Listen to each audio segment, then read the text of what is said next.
On PC and mobiles, I will show you in a few moments how to join Classic Hunter Lodge Discord server. It's the same method on both PC and mobiles. For this, we will open a browser on your PC or mobile. Can be whichever. In my case, I will use Microsoft Edge. Now click on URL bar and type this URL to be able to join this Discord server.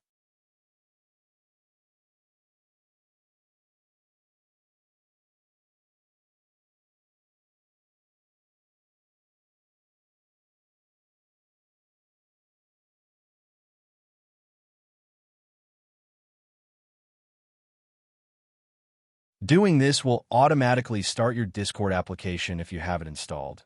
Then click Join, and you will have access to the Discord server.